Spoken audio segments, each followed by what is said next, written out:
Hey everybody, I'm Tom Vassell. I'm Violet. And I'm Ruby. I know which way we're going.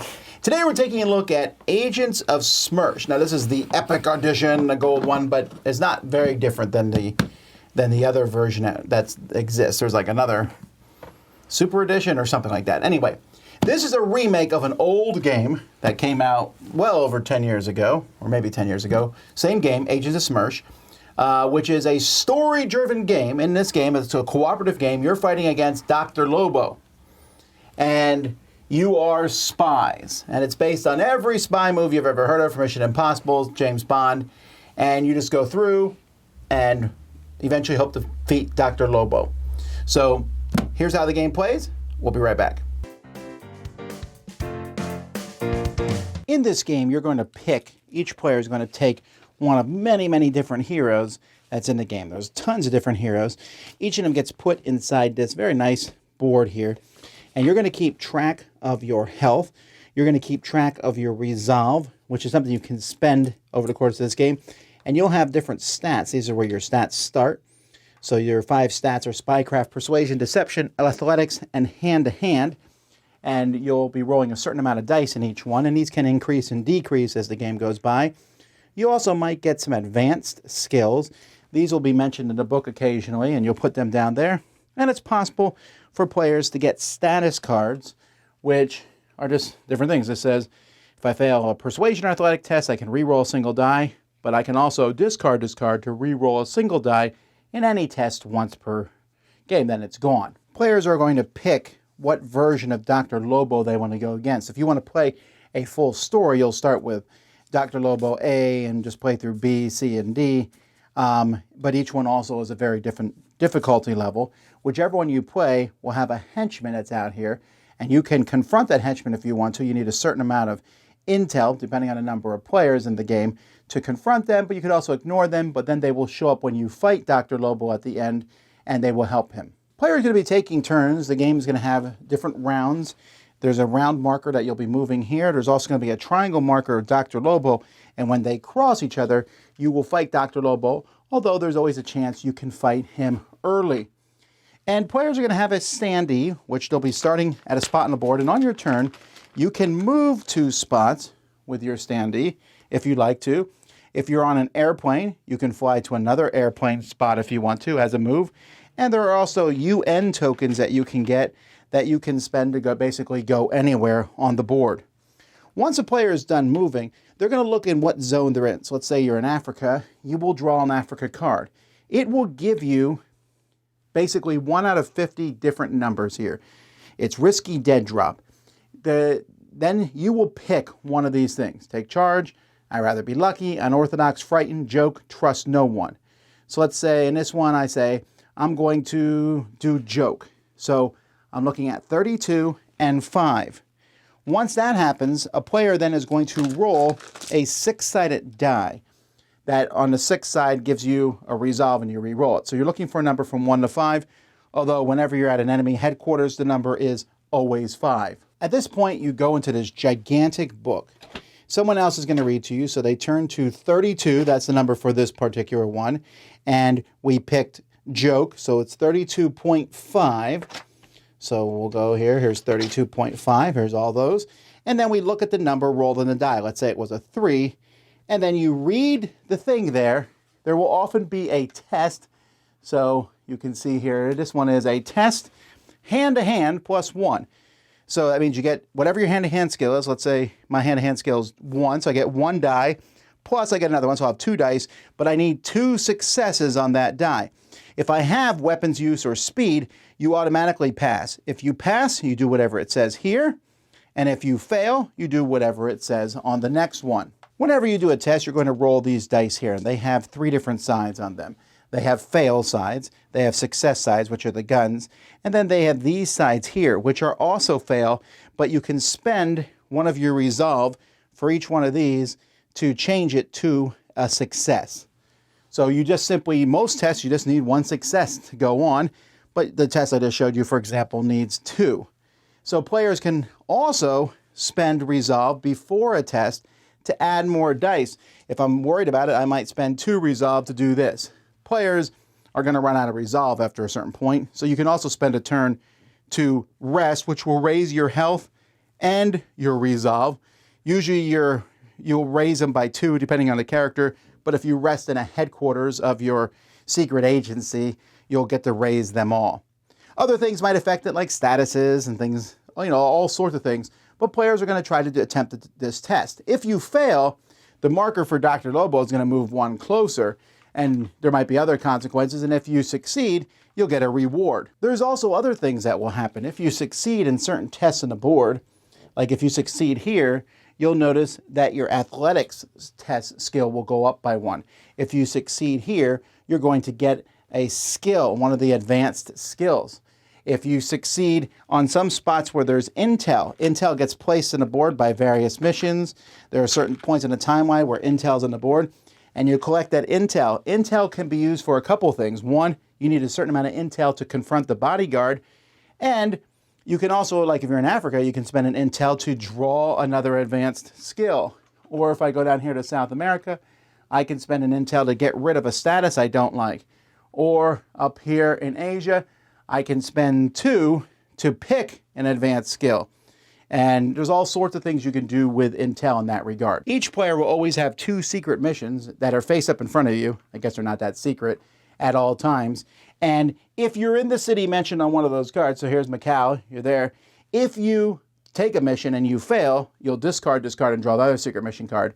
But if you succeed, you pick one of these things, either increase deception by 1 or gain an intel. If you can have enough intel to confront the bodyguard, you will turn into the book and learn about that bodyguard. So here's the first one you fight, Darling. This gives her backstory. And then you start at the first one and you start doing tests. And it's kind of like, not a choose your own adventure. Sometimes they'll let you pick, but depending on whether you advance or fail, you'll keep going until you get to one of these conclusions. Then, when you fight Dr. Lobo, you'll use the matching one. So Dr. Lobo A matches Darling. And you'll do the same thing. And if you've taken out their henchmen or not, will also determine where you might bounce around in here. If you beat Dr. Lobo, you win the game. Otherwise, you lose. So this is an interesting thing because the theming of this game doesn't really matter as much to you guys because I don't think you've ever seen a James Bond movie. I think you might have seen one Mission Impossible movie, maybe. You don't watch a lot of spy stuff, right? Yeah. Carmen Sandiego? Oh, not yet. We watched the whole series of that, but I rewatched it a few months ago. Perry the Platypus? Does that even count? It's just... Also, it's like half building, half just beating up some old guy. Well, Isn't that old? He's evil. Okay, so what? So I guess we'll talk about the story first. What did you think about the story? Because you kind of come across just random stuff, and you pick a response, then you're kind of just guessing at that response, right? Basically. I thought it was interesting, although the emotions, like sometimes it said take charge, and I'm thinking, oh, so I'm gonna like take charge of the mission. But no, it's just my character being stupid and making a stupid decision because she can't stand listening to music. You're not gonna let that one go, are you? No, like why would she embarrass herself like that? There was one scenario we walked into where her character got mad at the pianist playing The Girl from Ipanema, which I played for you all to show you what a great song it was. And then she decided my music's better, so she took the pianist away and decided to play her own music. I'm thinking, and then why? everyone in the bar started singing the other song. She could have just put like earbuds in, like anything, Okay. but no. Let's talk about the game. But the stories are kind of random. They really are. They're just random stories. This was the way the original game was. It actually was a problem for me in the original game. I think this one does a little bit better putting those random stories in. But I also thought this one has a more complex story with the henchmen that you go through and fight, or you can choose not to, although I think you should. I mean, Yeah, because honestly, it would have been a major pain if we didn't. Each time we played, we beat the henchmen or fought the henchmen because... honestly, the henchman seemed harder than the actual boss. You think so? Well, that's because you fought the boss without the henchmen.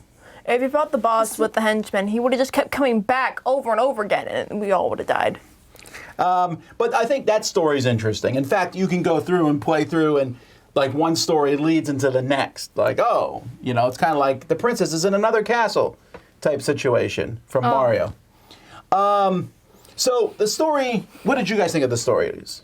I liked it. I didn't really understand it, but I liked it. Yeah, each story, I like how like each one's completely different, and instead of them all having to do with like Dr. Lobo, like, oh, we have to go here because Dr. Lobo was. No, it was mostly just a bunch of random spy missions that we just did for information, I guess. And there's a lot of funny things that happen. We laughed a lot about the humor in the game. There's a lot of interesting things that you can do. Violet wants to shoot everyone she comes across. Yes. Which, Yeah, but I didn't get to do that. She had the option to shoot someone who was later a bad guy. Well, she didn't really have the option, but she wanted to. but to be fair, Violet wants to shoot everyone, so you can't use it as a thing. No, it's an old lady in the surveillance room. That's sketchy. You don't shoot someone because they're sketchy. Well, was I wrong? No. But anyhow, okay, so the story is interesting and fun, but what about the gameplay itself? The tests, you're rolling some dice, and you can add more dice, and or you can change some dice into successes. I mean, it was fun. I don't know if just because we had horrible luck. We were just really bad at that part. I don't know why. No, in the one game, your luck was amazing. We played this twice. The first game, you said it was the worst rolling he had ever seen. And the next game, was it average or better? We did really well for some reason, especially No, her. And I she did kept well. pointing You out died. that fact. That's Shut up. true. You both died, right? No, you died in the first okay, game. yeah, I died in the first game. And you died in the second game. So there's a couple of things here. So the original system used all different colored dice and stuff. The new system's really clean. You just want to increase your stats. The thing is, as you play the game longer, if you do well, you're going to get better. If you start failing, you're going to do worse. So that can be a thing, right? Like, so every time you succeed, your stats are going up and things are getting better for you, and you get special skills. But if you lose, Dr. Lobo gets closer, bad things. But you don't lose that often. You almost always succeed in the mission. The problem is how much you're going to spend on it. No, not the Dr. Lobo missions, the normal missions. I mean, like I it was a 50-50 whether we succeeded or not. Like, No, you guys are not. You're misremembering. You succeeded way more than you failed. yeah, because if Yeah, we failed probably. way more than we succeeded, we would have lost the game. I know. We Violet, barely that's his won. point. That's his point. We barely won that game, Ruby. Violet, we get it. Okay, so the skill test, though, again, you're just rolling dice and seeing what happens. So you get to make a choice. You hear a good story. The stories are pretty short. You roll dice. And one thing I really like about this game is it is 90 minutes or less, easily. And that's with reading all the stories and stuff. There's a lot going on, but it's not too long. And also a player's turn isn't very long compared to we just played Lands of Galzir, where the turn was really long per player. Yeah, because it's like make a choice, make another choice, roll some dice, here's more choices, and then finally it was over and you probably lost a lot. I once literally You're talking got about Lands lost. of Galzir. Yeah, I'm talking In about this Ruby. one, you make one choice, Yeah. you roll dice, And which you'll gives probably you some lose. choices. And they just tell you the outcome and you're done. You did terrible in the last game, but all right. Overall, what'd you think of the game? I liked it. I mean, it was surprisingly easy to get around the board than I thought it would be for how big it was. We didn't really talk about that, but I liked all the characters. I don't know why we did so terrible in the first game. Did you? Well, you won the first game, so I wouldn't say it's terrible. Sure. But I died. But I just lied on the couch the rest of the game. overall, an 8. Okay. I really enjoyed the game. I liked how all the characters had their own special like background story. And it was all really interesting. Like Ruby's a mafia guy. One knows. Yeah. The one who killed both of his parents? Yeah. Okay. I do like the background stories of the different characters. That's fun. Like it reminds me of like a character I read in a comic. Anyway. Wait, so- what? Yeah. It was. Don't talk about the comic, Yeah, she just was a talk girl, about the though. game. Stop reading about people killing their parents, okay? It wasn't parents. More like stepdad, and he sucked. Anyway. Okay, So, game. I really enjoyed it. I like the dice rolling mechanism. Kind of annoying, but it worked out. So, and I liked all the boosts that you get It was just fun and interesting, especially like moving around the board and how each continent had its own little special ability you can spend Sure. stuff on. Yeah, overall, I would also give it an 8. Well, there we go, a 3-way 8, because I'm also giving it an 8. I think it's a really solid game. Yeah, it's big. That book is huge. I would argue that an app would be probably better, but I know apps are expensive to develop, to go through. That book has, I mean, if you think about it, I think there's like 50 different cards that you can draw. Each card has 6 options on it, which is 300. Then that's multiplied by 5 different things. So you're not going to be playing the same stories each time. They're going to be all different, except for the finales. The finales will be pretty similar. Yeah. But it's fun. It's interesting. There's a lot of stuff going on. I'm not loving the artwork. I think the artwork's okay. What do you mean? The artwork is good. I know. All right. Like it's on I the thought cover. you would, too. It looks good. It looks a little stilted to me. But hey, there you go. Difference of opinion. You're wrong. I mean, I'm wrong. That's it. What does stilted? Did you mean stiff? Yeah. Just because they're all doing elaborate poses. Stilted is a proper word to use in that situation. Look it up. Anyhow, that's Agents of Smersh, folks. Thanks so much for watching. I'm Tom Vassell. I'm Violet. And I'm Ruby. See you next time.